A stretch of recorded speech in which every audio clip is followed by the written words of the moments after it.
Janji Sutomo, pegawai kios semangka nikahi istri DJ gegara selingkuh diingkari malah menantang, buat murka. Terkuak janji Sutomo, pedagang semangka kepada Dede Jaya usai selingkuh dengan istrinya.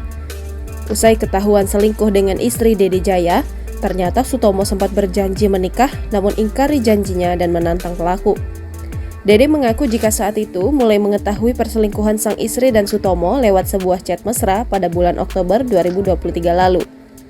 Dari handphone istri dari chat, dia mengakui, kata Dede Jaya. Mengetahui itu, Dede kemudian bersabar dan meminta hubungan gelap sang istri dengan pedagang semangka diselesaikan. Sutomo kemudian memberi uang damai sebesar 5 juta rupiah ke Dede. Akan tetapi saat itu Sutomo berjanji akan menikahi istrinya. Namun ternyata Sutomo justru menantang dirinya.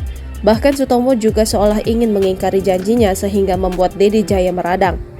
Kalau gua nggak mau tanggung jawab, lu mau apa? Kata Dede menirukan ucapan Sutomo. Hingga akhirnya Dede meradang dan membeli air keras lewat online pada Desember 2023. Pada bulan Januari 2024, tekad Dede Jaya bulat untuk menganiaya Sutomo. Dede mendatangi lapak semangka Pasar Kramat Jati tempat Sutomo bekerja pada pukul 00 waktu Indonesia Barat, Senin 8 Januari 2024. Tersangka langsung menganiaya dengan cara menyiram air keras ke Sutomo.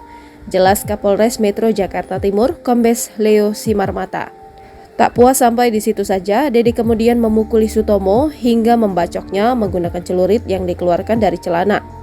Aksi DJ yang melakukan penyiraman air keras dan pembacokan terhadap pedagang semangka bernama Sutomo terjadi di Pasar Kramat Jati, Jakarta Timur, Senin 8 Januari 2024 dini hari. Dede Jaya membabi buta mengeluarkan celurit dari balik bajunya lalu membacok korban berkali-kali saat sudah terduduk lemah. Pelaku murka gelap mata hingga nekat menghabisi nyawa Sutomo, pedagang semangka atas dasar sakit hati.